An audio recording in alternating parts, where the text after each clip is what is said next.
Importante.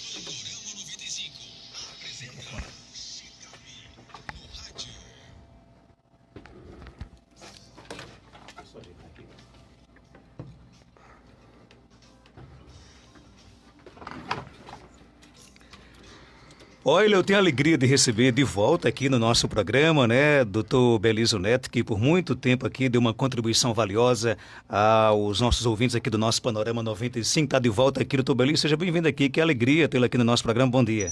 Bom dia, Marcos. Bom dia, Joelma. A satisfação é nossa. Sentimos muita saudade nesse período que estivemos ausentes, mas o bom filho a casa torna. E é com muita felicidade e com muita satisfação que estamos aqui novamente. Feliz, né? O Flamengo está aí se recuperando. Não estamos muito felizes nesse aspecto, não. Mas diz que é infeliz no jogo e talvez feliz na profissão. Olha, estima-se que existam no mundo cerca de 35 milhões de pessoas com doença de Alzheimer, né? No Brasil, há cerca de 1.200.000 casos. A maior parte deles ainda sem diagnóstico. Para que o ouvinte possa entender, há uma diferença entre a Alzheimer e a demência de Alzheimer? Excelente pergunta, Marcos. A doença de Alzheimer, uma doença descrita por um pesquisador chamado Alois Alzheimer no século passado, ela foi descrita como uma demência generalizada, como se fosse qualquer outra demência. Mas demência ela tem um conceito próprio. 60%, por exemplo, das demências é que são Alzheimer. O que é demência? Demência é a perda de função cognitiva, é a perda de uma função mental, pode ser na memória, geralmente é na memória, pode ser na linguagem, o paciente tem dificuldade de lembrar algumas palavras, pode ser na capacidade de execução de alguma coisa, pode ser em outras áreas da cognição. Então é a perda de alguma função cognitiva, mais a perda de alguma capacidade funcional, alguma capacidade de funcionar. Por exemplo, ele perde a memória e não consegue mais cozinhar porque esquece o fogão ligado. Ele perde a memória e não consegue mais ir à missa porque não reconhece mais o caminho. Então, demência é esse conceito. 60% das demências elas são com as características da doença de Alzheimer. Elas cursam com sintomas insidiosos, existem só para finalizar essa questão de demência, existe a demência vascular, existe a demência por corpúsculos de Levy, existe a demência frontotemporal e existe várias outras demências bem menos frequentes, mais raras. Então, a doença de Alzheimer ela é um tipo de demência. E quais as características da demência na doença de Alzheimer? A principal delas, a mais comum delas, é o esquecimento. O paciente ele tende a esquecer. Essa doença, ela cursa geralmente de 2 a 12 anos. O paciente ele fica no estágio de demência, com essa perda de cognição mais perda de funcionalidade. Mas existem os extremos. Tem pacientes que evoluem rapidamente, em 2 anos ele sai da fase inicial e vai até a fase avançada. E tem gente que passa até 25 a 30 anos, em média de 8 a 12 anos.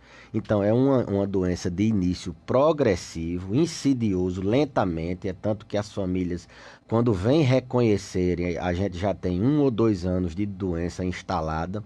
São sutis os sintomas, muitas vezes confundidos, por isso que você falou que no Brasil é subdiagnosticada. Muitas vezes os sintomas são confundidos com alterações normais do envelhecimento. Acha-se que o idoso é normal esquecer, que o idoso é normal não conseguir fazer as coisas. Então, esse subdiagnóstico é em virtude disso. Então, ela é insidiosa, ela é progressiva, irreversível, e ela cursa principalmente com sintomas na memória de curto prazo, naquela memória episódica. Começa se perdendo a memória de curta duração. Ele começa esquecendo o que ele disse há pouco tempo, começa esquecendo onde colocou a chave, começa esquecendo o nome de familiares, repete muito assunto. E depois ele vai perdendo, à medida que a doença vai evoluindo e não se tem tratamento, ele vai perdendo a memória de longa duração. Vai perdendo a memória de média e depois vai perdendo. A última perdida são aquela memória de fatos antigos. É tanto que as famílias muitas vezes, não, doutor, ele está esquecendo às vezes que tomou o remédio, mas ele lembra de tudo, lembra a data, lembra de todos os fatos da infância dele, lembra de tudo que aconteceu na vida dele, exatamente por isso. que ele perde inicialmente a memória de curta duração.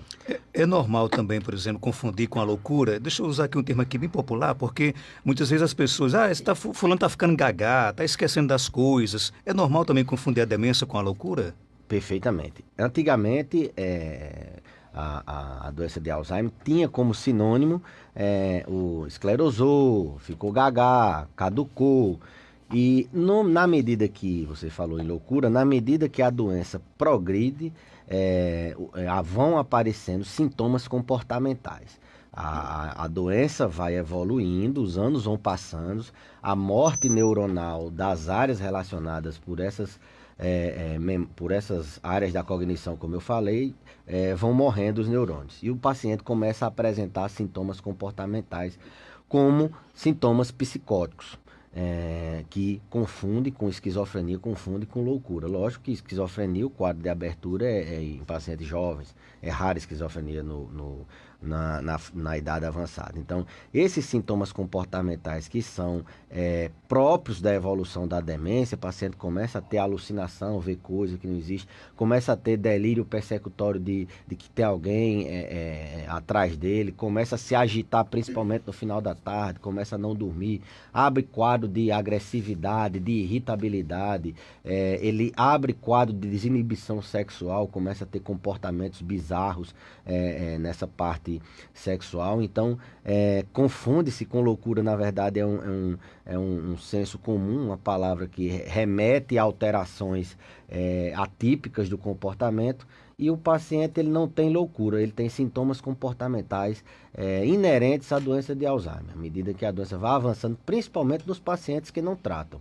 Existe aquela máxima, não, a doença de Alzheimer não tem cura, mas a gente tem controle. Quem cuida de um paciente que tem doença de Alzheimer sabe muito bem o que eu estou falando, da importância de você controlar um sono de um paciente, de você tratar o sono dele. Sabe bem a importância de você, com medicamentos, frear com que ele vá perdendo funcionalidade.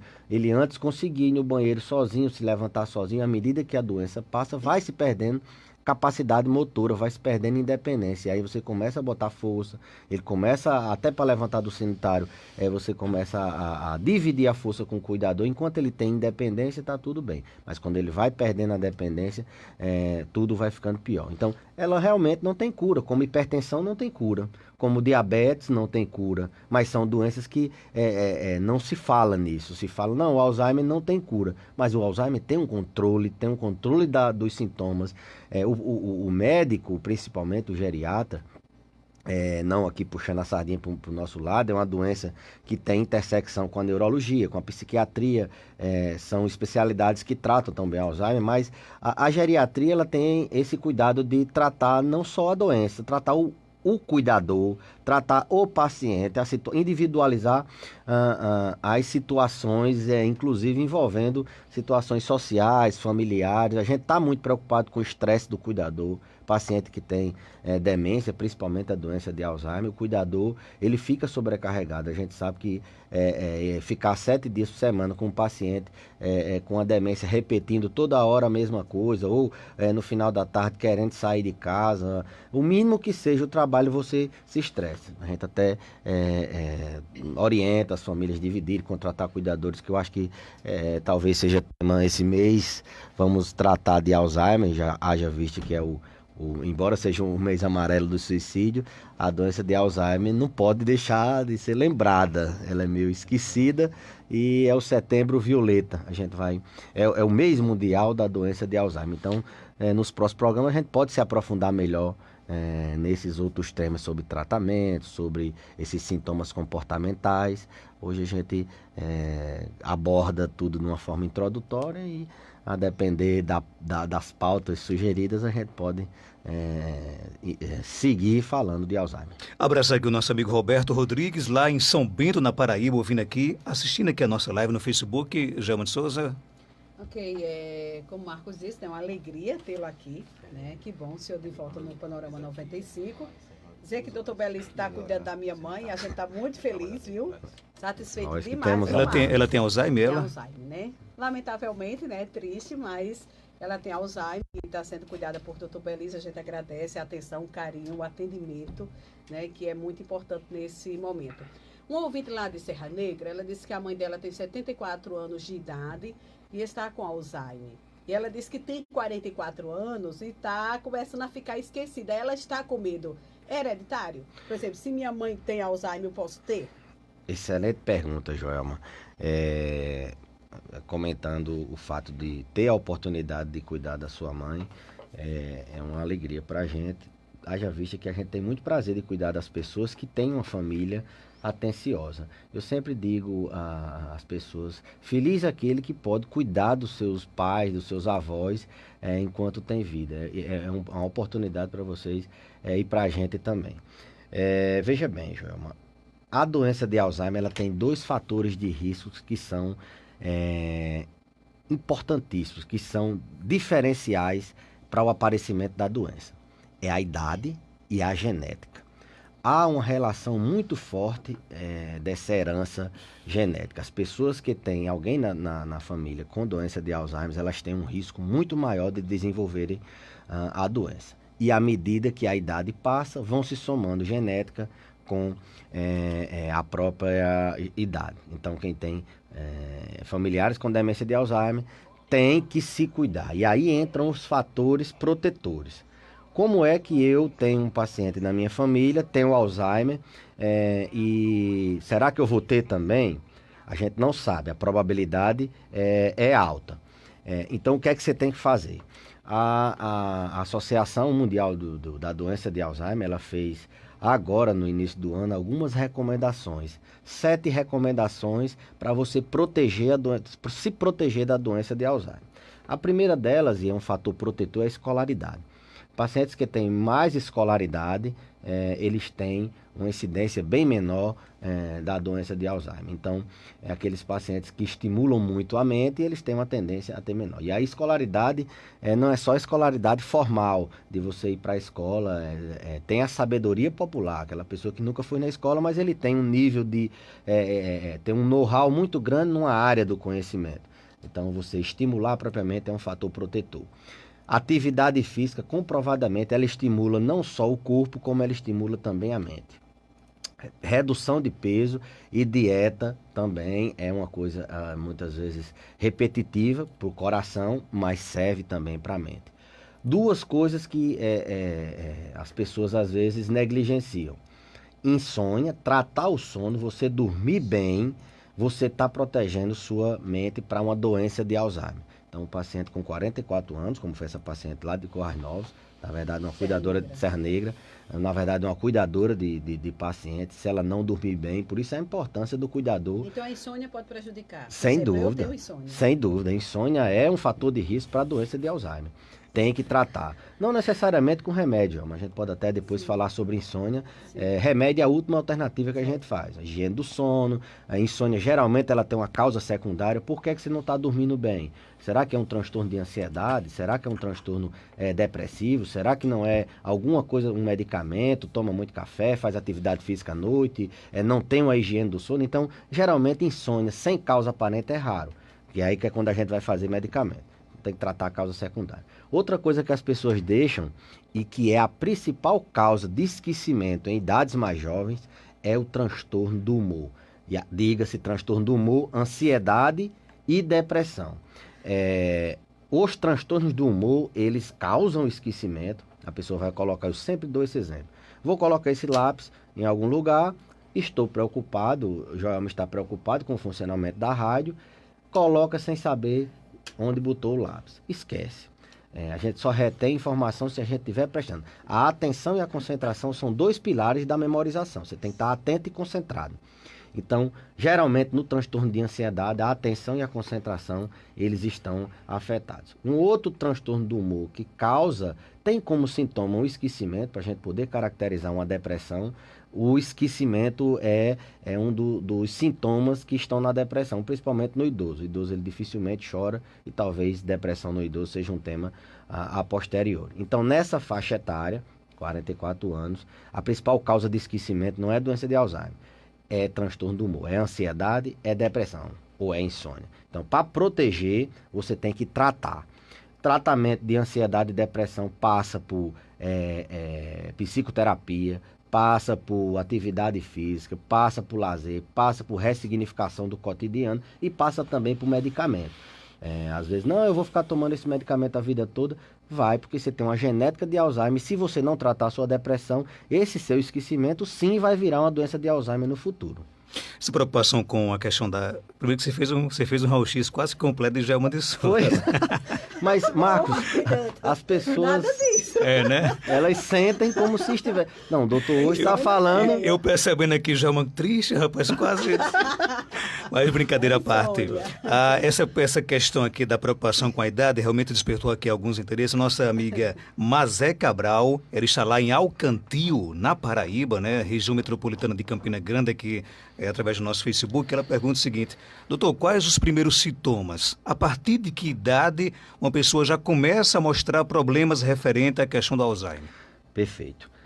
Vou começar pela segunda. A idade mais prevalente, de mais incidência, é acima de 65 anos. Então, ainda é baixa a incidência nessa faixa etária, apenas 5 a 10% dos pacientes evoluem com Alzheimer. Mas passou de 70, passou de 80, para você ter ideia, pacientes com 80 anos, a cada 4, um tem Alzheimer. Então, são 25% dos pacientes acima de 80 anos. E acima de 90, 30, 40% a incidência. Então, à medida que a idade vai avançando, é uma doença de velho, uma doença de idoso. A gente vai tendo um risco maior, mais pessoas vão aparecendo com doença de Alzheimer. A gente tem que estar atento, mesmo antes, na genética e nos fatores de risco. Então, geralmente aparece acima de 65 anos. Muito raro um Alzheimer precoce. Hoje em dia existe, mas é muito raro um paciente ter uma doença de Alzheimer antes de 65 anos. Ele até tem a fase pré-clínica da doença, ou seja, ele tem toda a genética, ele já está desenvolvendo a doença, mas ele não tem sintoma nenhum. Então, acima de 65 anos é quando a gente dá diagnóstico, mas tem que estar preocupado desde cedo. E a segunda pergunta... Sintomas iniciais. Os sintomas iniciais. Como eu falei, é um déficit na cognição. Então, geralmente é na memória. O déficit o paciente tem esquecimento. Fogão ligado, repete assunto, se perde na rua, esquece o nome das pessoas, começa a negligenciar o uso de remédio, começa a ter dificuldades de lembrar o que vai dizer, ele tem dificuldade de compreensão. Então, aí eu já falei da linguagem, essa dificuldade de compreensão. Ele tem dificuldade de lembrar o que ele vai dizer também, na linguagem. Ele tem dificuldade de executar coisas que ele executava antes. Por exemplo, fazer uma comida, ele não consegue mais fazer com o mesmo tempero, da mesma forma, ou deixa queimar. Então, tem alterações na praxia. Então, são alterações sutis que o paciente tem que estar atento, quem cuida tem que estar atento, não negligenciar, achar que é da memória. Melhor levar o profissional de saúde para ele fazer testes. No diagnóstico a gente tem uns testes cognitivos que são próprios para a gente poder dizer se aquilo é um déficit cognitivo ou se aquilo é alguma outra coisa. Então os sintomas iniciais basicamente são esses. Existem pacientes que abrem com quadros atípicos. Existe paciente, por exemplo, que abre com quadro de isolamento social, de apatia. Ele começa a não falar mais, começa a se retrair. Existem pacientes que abrem o quadro com uma espécie de loucura. Ele começa a ficar psicótico, começa a ter delírios, comportamentos atípicos. Antes ele não tinha. E tem essa abertura. Isso na doença de Alzheimer. Nas outras demências existem sintomas bem característicos das outras demências. Tem uma pergunta aqui da nossa ouvinte, Edivonete Medeiros. Ela conta que a mãe dela tem 86 anos de idade e ela tem tremor na mão esquerda. Isso pode ser sintoma de Alzheimer? Não. As pessoas confundem muito a doença de Parkinson com a doença de Alzheimer. Ambas são doenças neurodegenerativas, ou seja, que acontecem por degeneração de neurônios, de parte das células funcionais do cérebro, mas os sintomas são diferentes. Ambas evoluem progressivamente, são irreversíveis, mas os sintomas são bem diferentes. O Parkinson, ele cursa com lentificação dos movimentos, é um sintoma cardinal que não pode faltar no diagnóstico de Parkinson, lentificação do movimento. Rigidez, o paciente tem uma rigidez que ele inclusive fica todo duro para andar, ele tem uma marcha muito curta. Instabilidade postural, que é isso, o paciente tem dificuldade de ficar em pé, ele perde o equilíbrio. E por último, tremor. Então são esses 4 sintomas da doença de Parkinson. Você viu que a gente não falou em memória aqui. O tremor da doença de Parkinson, ele é unilateral, ele é só de um lado, ele é de repouso, é diferente daquele tremor do paciente que quando fica ansioso começa a se tremer. Esse é um tremor diferente, é um tremor essencial. Então, é uma doença que mantém a mente preservada, mas o corpo amarrado numa cadeira. A gente tem sempre essa figura que a doença de Parkinson ela limita o corpo e não a mente. Em fases muito avançadas, o paciente pode evoluir com a demência por doença de Parkinson, mas inicialmente não. Já a doença de Alzheimer, você fica livre, andando, sem perda nas funções motoras, não fica preso à cadeira, mas a mente sai do prumo. A nossa ouvinte Valquíria Matsura está lá no Japão assistindo a gente. Boa noite aí, já são 20 horas lá, né? Ela pergunta o seguinte: doutor, eu tenho 47 anos, mas os amigos falam que eu conto o mesmo assunto várias vezes. Isso é normal? Não, não é normal. Deve-se investigar nessa faixa etária, 47 anos, uma mulher que está aí próximo, ou já deve ter entrado no período do climatério, próximo da menopausa, e nessa fase de baixa de hormônios, a mulher fica mais vulnerável a transtornos de humor. Ela fica mais sensível, ela fica mais lábil, ela tem uma labilidade emocional. E como eu falei, a principal causa de esquecimento nas faixas etárias mais jovens é a ansiedade e depressão. Seguindo essa linha de raciocínio, que a mulher no climatério, na menopausa, ela tem mais fragilidade emocional, provavelmente nessa faixa etária é uma doença, é um transtorno de ansiedade. Ela repete assunto porque não presta atenção no que está conversando, não se concentra no que está conversando, não porque ela queira, porque deve ter alguma coisa por trás. Ou não está dormindo bem, ou não está ou está tendo estresse, ou está tendo facilidade demais de se preocupar. Nossa ouvinte Ana de São Fernando pergunta: meu pai tem problema de intestino e se trata com um gastro. Os medicamentos que ele toma são omeprazol e Pantoc Mix. Eles causam Alzheimer? Boa pergunta. Recentemente houve um grande estudo multicêntrico, duplo cego, randomizado, um estudo bem robusto sobre o impacto desses medicamentos, dos inibidores de bomba de próton, omeprazol, pantoprazol e outros ZOIs, que são medicamentos há muito tempo utilizados, medicamentos muito seguros para tratar as doenças do estômago, do refluxo, gastrite.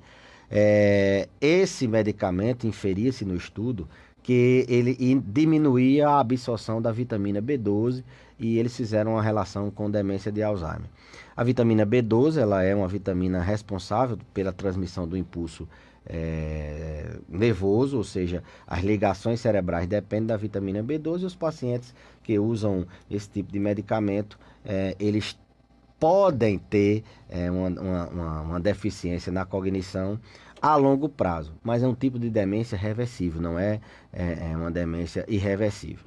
Mas logo após houve uma série de críticas à metodologia do estudo, houve vários outros estudos que desfizeram essa argumentação. Então, usar medicamentos, lógico que vários medicamentos são responsáveis por esquecimento, mas são principalmente medicamentos, aqueles medicamentos de receita azul, mas os medicamentos para o estômago, eles são seguros, eles são eficazes e o risco de não se usar pensando numa demência é muito maior do que você tomar o medicamento. São praticamente medicamentos que não têm risco para a saúde, eles só têm, aliás, eles têm muito mais benefícios. Não recomendo parar esses medicamentos pensando numa doença de Alzheimer. Se você tiver que ter uma abertura de um quadro de Alzheimer, não tenha dúvida que não será por causa desses medicamentos. Olha, eu lamento bastante, mas infelizmente nosso tempo estourou. Nós tínhamos muitas perguntas aqui, perguntas boas por sinal, e vamos ter que deixar para a próxima semana. Pode ser, doutor? Pode ser, sim. Esse mês a gente tá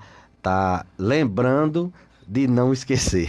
Ok, então não vamos esquecer, inclusive, de guardar essas perguntas aqui para a próxima semana, terça-feira. Doutor Belísio volta aqui ao nosso programa para responder aqui as perguntas que vamos deixar para a próxima semana. Obrigado, seja bem-vindo mais uma vez ao nosso Panorama 95. Algo mais a acrescentar, pode ficar à vontade. Eu que agradeço e uma boa semana a todos. São 8 horas 5 minutos.